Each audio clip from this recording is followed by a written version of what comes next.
to us. So we're hopeful that there will be more clarity in how these vehicle allowances occur going forward. It's not big money, but you know, my job is to look at everything, not just the large items. So our recommendations flow naturally from what we found.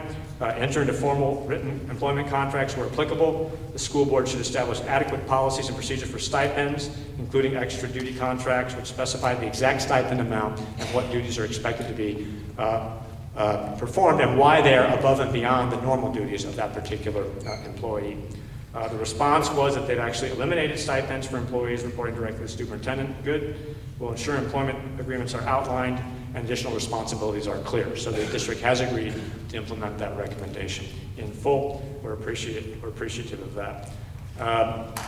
We also recommend that there be a review of vehicle allowances and set allowances to accurately reflect how much people really drive. Otherwise, it's really just like a bonus or something, a secret bonus. We understand the district is planning to calculate future auto allowances based on actual vehicle expenses, and we think that's a good idea. So that recommendation will be implemented in full. Let's talk about finding number 9. That's payroll controls, procedures, and records. We determined that the district needs to significantly improve payroll controls, procedures, and records. We found that personnel records were not complete, and the district did not retain information to support proper employment of a particular foreign national. That's always a very touchy issue to make sure people are here legally and working legally in this city. The district said numerous records, including I-9 forms, were damaged in a flood in March of 2009 and then destroyed.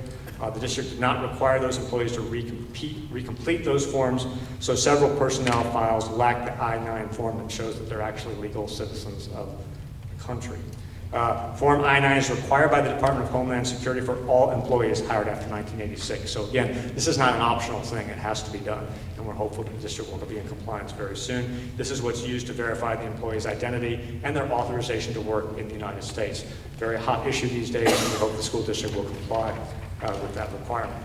We also found in one particular case that there was no documentation to support the current employment of a foreign national. It looked like the authorization had expired several years ago, and I understand that the documentation has now been obtained. Let's talk a little bit about segregation of duties. We found that payroll duties are not always segregated. That's very important. As I talked about earlier, you have to make sure you don't have the same person doing everything, because that presents the opportunity for mischief. Substitute services, same thing. We found the district lacks adequate procedures for reconciling the amounts paid to the services provided by the substitute vendor. If the school or department fails to accept or reject the vendor's electronic weekly report, the vendor system automatically approves the transaction. Well, there needs to be some sort of supervisory review there. We also think the district needs to compare the report of absences to the billing for substitutes. So we need to make sure if the teacher reports that they're absent, we need to make sure that's reconciled with the substitute services that are provided. Again, standard practice, and we hope that will occur going forward.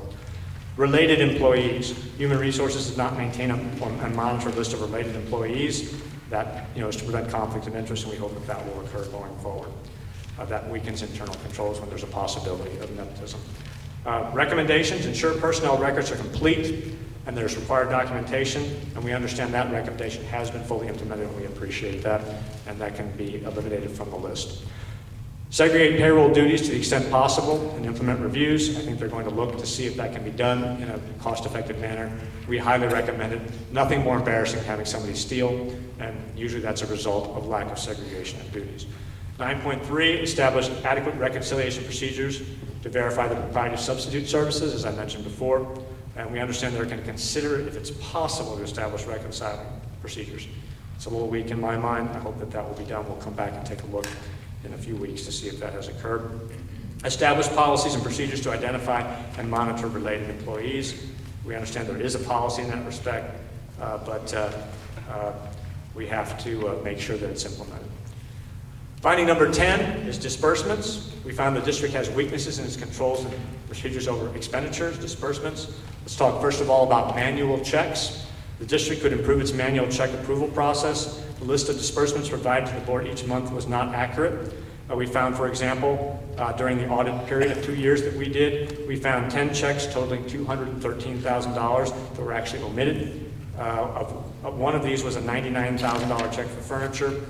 We think that manual checks are for emergency use only. That's what the district policy says.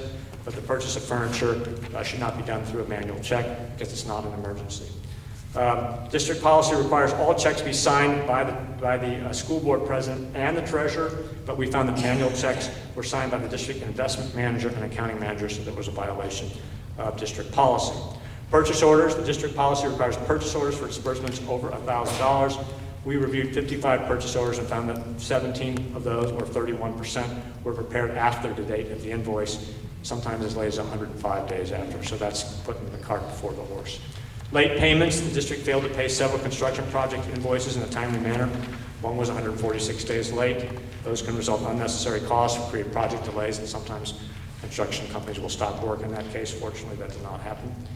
Duplicate vendors. The vendor list. The district has a list of approved vendors, which makes the procurement process smoother and more streamlined. That's a very good idea, but it's got to be an accurate list. We found that the district vendor list contained 52 duplicate vendor names, with each with a separate vendor number.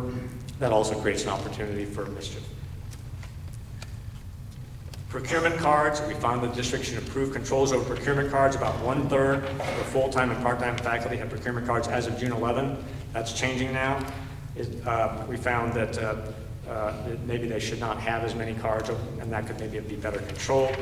We found that during the Tournament of Champions and the Lady Classic sporting events, the district issued 13 cards to 9 coaches from outside the district, which we found problematic. They charged $10,000 in 2011 and almost $10,000 in 2010. There was no requirement of supporting documentation for the charges. Some charges were made to a local outdoor supply store and a toy store, which did not appear to us to be necessary expenditures. Some of the procurement card expenses reviewed appeared to violate district policy. For example, we reviewed the detailed billing statements related to 8 payments. We just do a sample. We don't look at everything, but it gives you an idea of how things are going. We found that, again, vendor cards were used to make purchases from vendors that already have existing contracts. So you simply just take the purchase order you have. You shouldn't use a vendor card in that place. We found vendor cards used at office supply store for items that may have been available at already district supply center, and that the district had not retained documentation of requests for limit increases, so there was no documentation of approvals when limits were exceeded. So, for example, there was one card that appeared to have a $1,000 transaction limit, but there were about over $23,000 worth of charges on that card. Again, just a lack of controls. We're not saying anybody did anything illegal or improper, but when somebody goes over by that amount, there's simply a lack of fiscal discipline and fiscal control. Again, we also found that there was not always adequate documentation for the expenditures that have been done with those cards. Talk about memberships and professional licenses very quickly. We thought that the district needs to better track and monitor institutional and individual memberships and professional licenses. They're not consistently charged the same code, and we couldn't get records of all the license fees that were paid. Meals and food purchases, we found the district lacks comprehensive policies regarding district-provided food.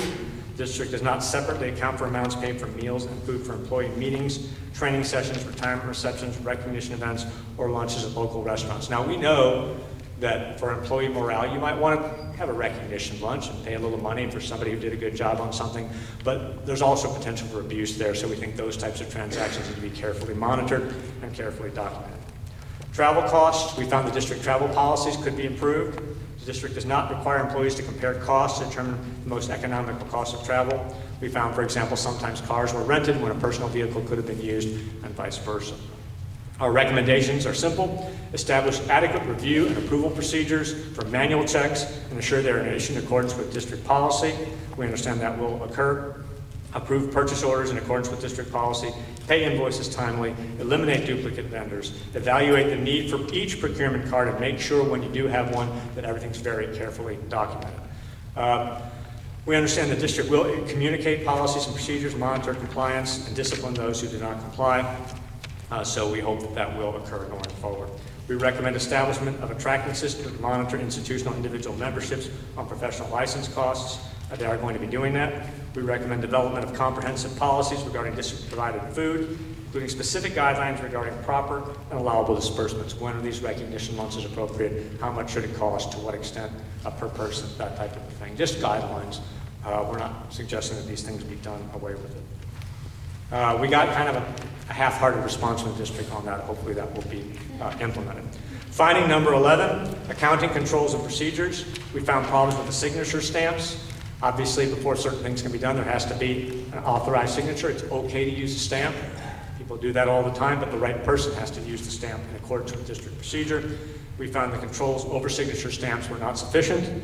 Policy requires signature stamps be kept in a secure location, but for example, the athletic director's stamp was regularly kept on top of the secretary's desk, even when she was absent, which means just about anybody could authorize and stuff for the school.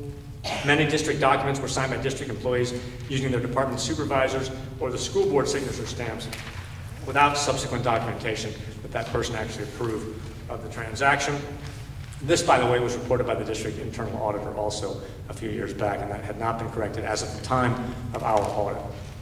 Facility rental, that's section 11.2 of your audit. District rents its facilities to various organizations for events, that's fine. District rent, they got lots of good space, obviously you want to rent that out. But you have to make sure that rental fees are known, accurate, documented, and consistent. That could lead to charges of favoritism if somebody gets it for free and somebody else has to pay rent. We found that there were not adequate procedures and controls for that, and there were also not adequate procedures to collect the rent once a rental agreement had been entered into. So for example, we found that as of September 29th, 2011, the district had failed to collect about $5,700 for rental facilities from a political event that was held here over 3 years earlier. Some potential renters were sent invoices when they had not used the facilities, and there were 4 invoices going back as far as 2006 that had not been paid. Segregation of inventory duties. Again, cafeteria food and maintenance supply inventory duties are not segregated. You always want to make sure multiple people are monitoring the way inventory is utilized to make sure no one steals things. So for example, school cafeteria managers track the food delivered, complete inventory counts, and report amount of food on hand lost to waste and theft with no independent supervisory review. So there's really no way to tell whether it's accurate. Building services secretary at the district's general supplies center records and inventory distributed to various schools, completes annual physical inventories, and writes off unaccounted items with no independent or supervisory review. Now, this is not as bad as I've seen, but inventory is one of the most commonly, people don't usually steal money from school districts, they steal stuff. Computers, furniture, that kind of thing. When I recently released the Kansas City school audit, we found $2.6 million worth of missing property, most of it in the nature of iPads and things like that. So it's really important to have a segregation of duty relative to inventory, because that's what people want to take the most, that type of stuff. So we hope that will occur here, and that we won't have those kind of problems like we found in the city of Kansas City. Policies and procedures, we found that some of the employee handbooks, administrative practice, and procedures do not always agree with board policies. So you have written policies and board policies that are in conflict. We think that can be easily reconciled, but we thought we would point it out. Particularly, for example, sick leave. Here's an example.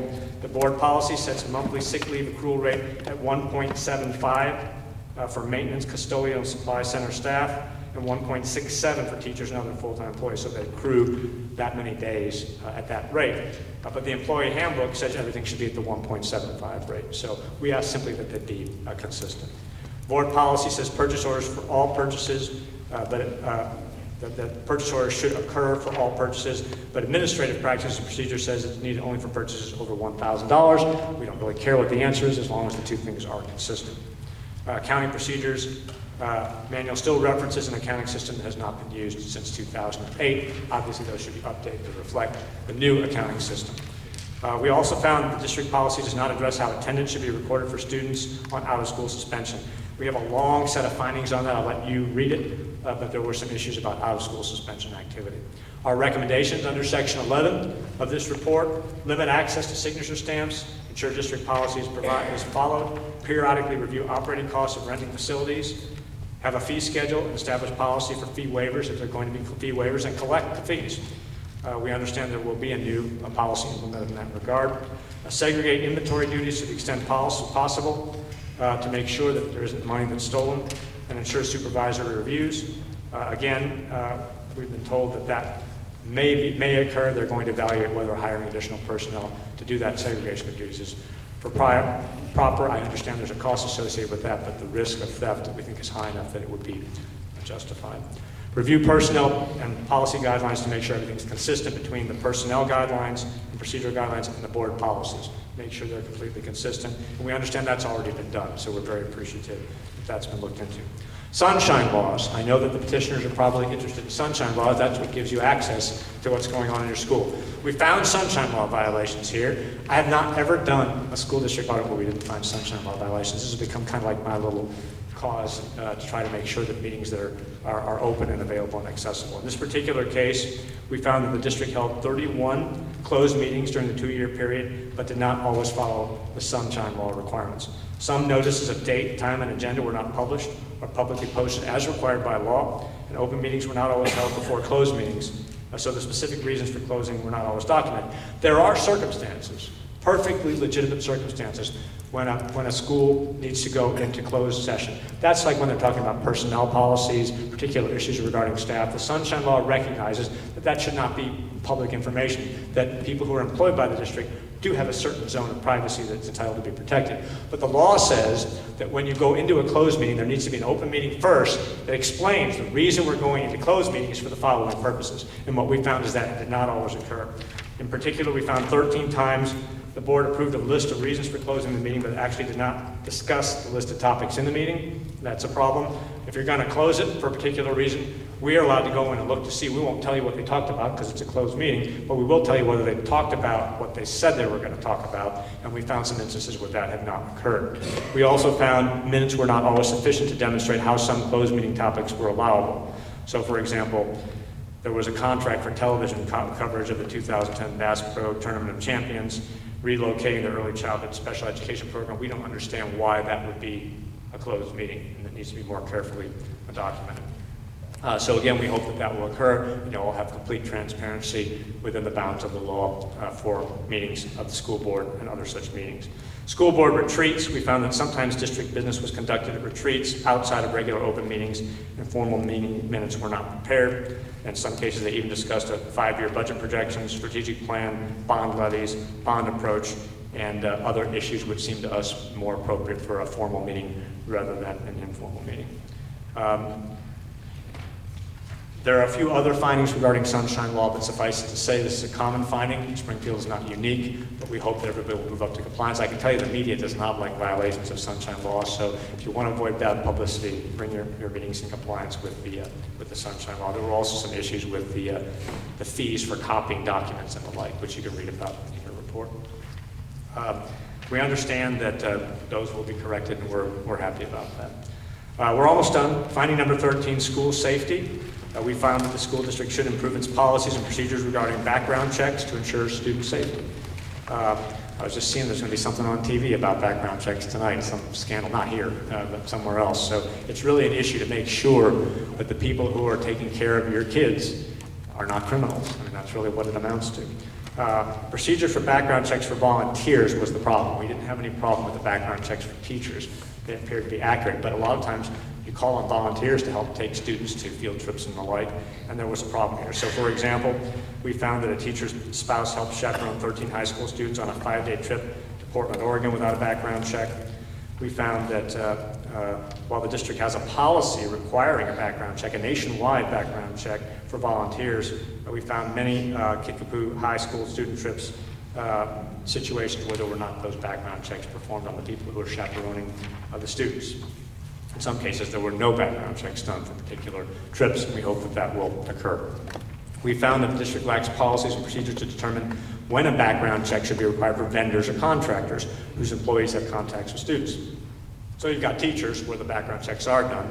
You've got volunteers who help where it's a mixed bag and they should be done. And then you've got sometimes people who are just contractors with the school who will have an interface with the students. There is no legal requirement or district requirement at this point to have background checks, but we feel there ought to be a policy in place where those vendors and contractors that have significant interaction with students do have background checks performed. It's not a requirement, we just think it's a practice, and it is a practice we do see other places in the state, so we hope that will be done. We understand that the district will communicate and clarify the policies and procedures, and will make changes to make sure those background checks occur. Finding number 14, internal audit function. The district does not currently have an internal audit function. Many recommendations made by your formal internal auditor had not been implemented as of the time we got here a few years after the fact. Now think about this. This district has financial activities of $250 million per year. That's like a huge corporation. Not one internal auditor. The response we got was, well, we'll look to see whether it's worth it. And I think it's worth it. That's my response based on what I've seen. I think it's a good idea. No one likes auditors. Look, we're the most unpopular people around. But you know, we do good work. We're conscientious. All we want to do is make sure taxpayer dollars are expended properly. And there's nothing needs to be adversarial about the relation between an auditor and the district. You need to find an auditor that does things by the book. It's not out to get people or anything like that, just out to make sure there's sound fiscal practices. We found that the former internal auditor issued 14 reports during 2007, 2008 with numerous recommendations, but many were not implemented or followed up upon. And that leads me to what I'm going to do. When I became auditor, I said one of the things I did is I implemented a grading system. The reason we did the grading system was to prevent people from mischaracterizing the results of the audit as good or bad. And we found that the subjects of the audit have embraced the grading system. They all want to get a good grade. And we found the media has embraced it because it allows them to communicate clearly to their readers and their listeners and their viewers what we found. I also implemented a follow-up team. That had never been done before. What we found, and some of my career audit, we got some great people here. The team we put on this audit are some of the best auditors I've ever worked with in the private or public sector. They're super conscientious, hardworking. Look at the quality of this audit. You can see just by the quality of the audit. But you know, it's frustrating for an auditor when you make a recommendation and you come back 5 or 7 or 10 years later and nothing's been done. So what I decided to do was for any audit subject that received a poor rating or a fair rating with lots of findings like this, is we send back a team in 90 days to see if the audit recommendations have been implemented. You all know Daryl Moore, former Greene, he's back there, wave at him, he's back there in the back there. Daryl was your Greene County prosecutor for 12 years. He decided not to run for re-election. When I got to know him on the campaign trail, we were both running for office, we really hit it off well. So when I decided to form the audit follow-up team, of all the people I could have gone to in the state, I called Daryl Moore and said, Daryl, I need a sheriff, I need a former prosecutor to work with me and come back and make sure these audit recommendations are implemented. And he agreed to do it, and it has worked really, really well. And in a cooperative way. We're not out to, this is not hang 'em high or something like that. This is an effort to get a really seasoned, experienced prosecutor, a guy who's really good with details, who understands finance, to come back and make sure recommendations have been implemented. So Daryl, in about 3 months from now, will lead a team, along with some of the people at this table, who will come back to meet with school officials to determine if the audit recommendations have been implemented, if not, why not, and when they will be implemented. And we promise you that sometime thereafter, it might be 4 months or 4.5 months from now, we will issue a follow-up report, and you all can monitor in very clear terms whether what we found in this very comprehensive and high-quality audit has been implemented by the school district. I'm going to close simply by saying again, I go all around the state. I see a lot of people hurting. I see fiscal disaster. I see communities that are dying all around the state. It's kind of sad when I'm called to audit a community that's seen better days. That's not the truth. That's not what's going on in Springfield. This is a city on the upswing. This is a city that's improving its standing in the state every year. It's a city, anytime I know somebody hasn't spent time in Springfield, they say, wow, I was really impressed. And that's the way I felt as I got to know this city over the past 2 years. You live in one of the finest parts of the state, economically thriving, improving, great restaurants, great businesses, great attractions, great universities, and it's very important that this school district rise to the level of your new standing in the state. And I hope people will take this audit in the spirit it's offered. I want to congratulate you on having a great city and a great school district, and I hope that the audit recommendations we've recommended will be implemented and you can take it to the next step. Thank you very much.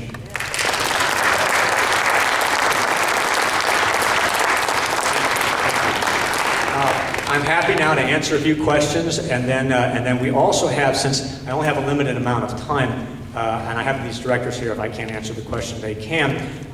We also have a Facebook page that I put up now, so there can be continuing dialogue. If you have other questions, just log on to www.auditor.mo.gov. If I'm not able to get to your question tonight, you can pose it through the Facebook page, and somebody will get back to you with the answer. I want to make sure everybody's questions are adequately addressed, but let's take a few right now. Any questions? Yes. Thank you. My name is Charlie Dorr.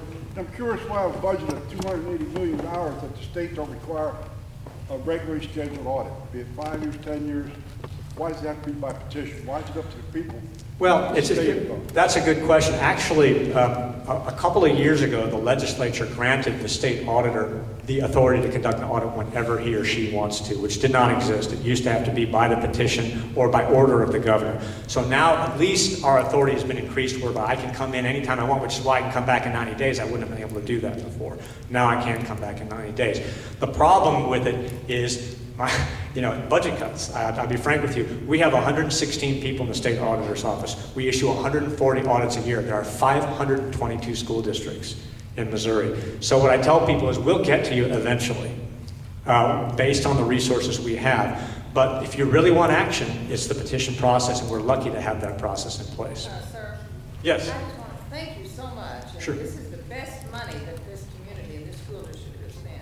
And I hope it's taken in that vein. I don't know how many school board members are here. I hope every one of them are here. And that if, hopefully, I see the superintendent is here, I would hope that the CFO, the HR person, if they weren't required to be here, shame on you. I hope they're here.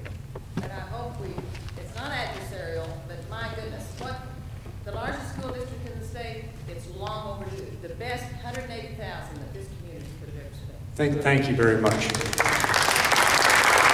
And I really appreciate your words about the non-adversarial nature. Sometimes it's hard when you work hard. Everybody in this district works hard. You've got high-quality, conscientious people, and sometimes it's hard to hear all this. And I am offering it in a totally constructive spirit. I'm hoping when we come back in 90 days, everything's remedied, it'll be a complete, clean bill of health, and you can be confident not only, we don't deal with how your students are being educated, we deal with the financial aspects of it. You want to make sure the fiscal accountability is up high so that resources can be spent on educating the students. That's all we're really concerned about. Other questions? Questions? Yes. On the summary that we received, where you listed the areas, the findings of the audit. Right. Is this part of a larger outline or something so that we would know what areas were audited? And as a follow-up to that, then two things: are there other areas, if this is just a summation, where there were good things that were found and best practices that were followed, and are some of those a half and half, or are there just general categories? And then, good question. when you mentioned the 90-day audit recommendation report and follow-up, will that then be an opportunity that you would update us as citizens that this now audit goes from fair to a different category on your scale? All good questions. The citizen summary you have is a complete summary of all the findings that we made. The way the audits work, a finding is something that needs to be improved. We only report on what needs to be improved. So there were a lot of good things we saw. There were some issues raised by the petitioners, and obviously a very well-educated, good group of people, where we actually didn't find anything wrong, and they can tell you there's nothing in there about that. So there were many things that were good about the school district, and I want that to be clear. You won't find those in the report because it would go on for 500 pages. We really focus on what needs improvement. That's what you're seeing in the summary. That's what you're seeing in the audit report. With respect to the 90-day follow-up, what we will do is we will state which recommendations have been implemented or in the process of being implemented and which ones haven't. I have not given new grades, but what I have done is made a public statement that, that they have addressed the concerns and that people should be confident that things are working well now. So you'll get a public statement from me, you'll get an audit report you can read. It'll be shorter, much shorter, it'll just go by finding, and you'll get an idea of whether the improvement has gone up to good or excellent. But I decided not to issue a new grade because then everybody would be lobbying me for the grade, and rather than focusing on actually improving what's going on. So as long as things are improved, you can be sure I will make it very clear to the citizens of this community that the situation has improved. But thanks for that question, it's a good question. I'll take one more question. I got it. Yes. Auditor Schweich, I turned in about 1,000 signatures on the audit, and it really didn't. I see probably didn't really want to address this parking situation around the schools, and like over at the Alice Pittman, they actually drive through the parking lot like it's a street, even though there's signs that say do not enter, and so it really creates a safety issue. And there's also there's been kids out there at night spinning tires out in the school playground area. That I realize you probably really couldn't address that issue necessarily in this kind of an audit. But I made notes as I read through your audit as far as I think you've done a good job. I think there is no smoking gun, I guess, but I mean some of this very sloppy, no contracts in a number of areas that you pointed out. The attorney that for 25 years having the same attorney, it looks like you